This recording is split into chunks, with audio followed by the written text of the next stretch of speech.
जय झूलेलाल दोस्तों। असांजी सिंधी ॿोली मिठड़ी ॿोली जेका ॾाढी प्यारी आहे और वणंदड़ आहे।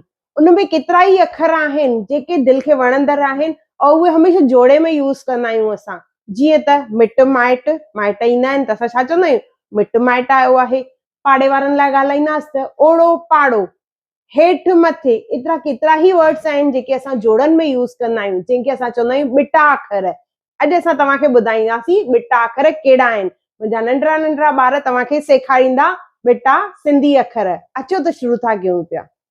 दाणो पाणी, हूंदे सूंदे, टाटो पीटो, रात डी, टको पैसो, चंगो भलो, सुबह शाम, दड़ी साई, हटी छुटी, पुट थकी टुटी, हलत चलत, लड्ड पणाण, सार संभाल, ओखे सोखे, रान रूप, आमू सामू, मट सट, नौकर चाकर, धन दौलत, दिक्का थाबा, चुपचाप, मिली मिली, लट्टो कपड़ो, घुमण फिरण, नालो निशान, एक मटे, कमकार, शादी मुरादी, जेको तेको, वण तिर, अरे पुट वण टिण,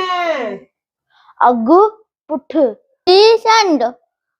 हाणे तव्हांजो टर्न आहे बेटा लफ़्ज़ ॿुधाइण जो। कहिड़ा बेटा लफ़्ज़ असां न ॿुधाया आहिनि उहे तव्हां कमेंट करे हाणे ॿुधाइजो। बेटा लफ़्ज़ इहा असांजी हिकु नंढी कोशिश हुई तव्हां ताईं सिंधी बेटा लफ़्ज़ पहुचाइण जी, हिकु नंढड़ो सो ज़रियो सिंधियत जा वर्ड्स पहुचाइण जी।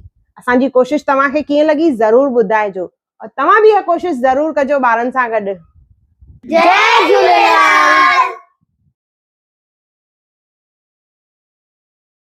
जय झूलेलाल दोस्तों। असांजी सिंधी ॿोली मिठड़ी ॿोली जेका ॾाढी प्यारी आहे और वणंदड़ आहे। उनमें केतिरा ई अखर आहिनि जेके दिल खे वणंदड़ आहिनि और उहे हमेशा जोड़े में यूज़ कंदा आहियूं असां।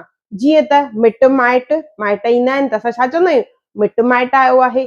पाड़े वारनि लाइ ॻाल्हाईंदासीं त ओड़ो पाड़ो, हेठि मथे, एतिरा केतिरा ई वर्ड्स आहिनि जेके असां जोड़नि में यूज़ कंदा आहियूं, जंहिंखे असां चवंदा आहियूं ॿिटा अखर। अॼु असां तव्हांखे ॿुधाईंदासीं ॿिटा अखर कहिड़ा आहिनि। मुंहिंजा नंढड़ा नंढड़ा ॿार तव्हांखे सेखारींदा बेटा सिंधी अखर। अचो त शुरू था कयूं पिया।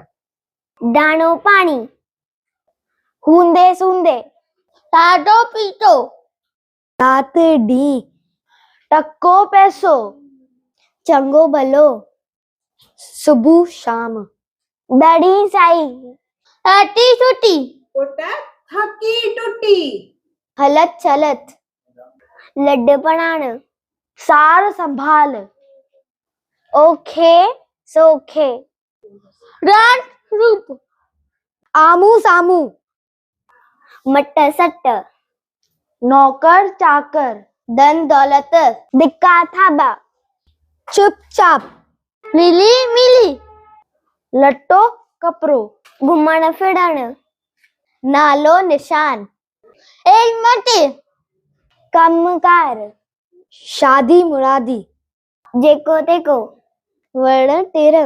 अरे पुट वण टिण, अगु पुठ, टीशंड। हाणे तव्हांजो टर्न आहे बेटा लफ़्ज़ ॿुधाइण जो। कहिड़ा बेटा लफ़्ज़ असां न ॿुधाया आहिनि उहे तव्हां कमेंट करे हाणे ॿुधाइजो। बेटा लफ़्ज़ इहा असांजी हिकु नंढी कोशिश हुई तव्हां ताईं सिंधी बेटा लफ़्ज़ पहुचाइण जी, हिकु नंढड़ो सो ज़रियो सिंधियत जा वर्ड्स पहुचाइण जी। असांजी कोशिश तव्हांखे कीअं लॻी ज़रूर ॿुधाइजो और तव्हां बि इहा कोशिश ज़रूर कजो ॿारनि सां गॾु। जय झूलेलाल।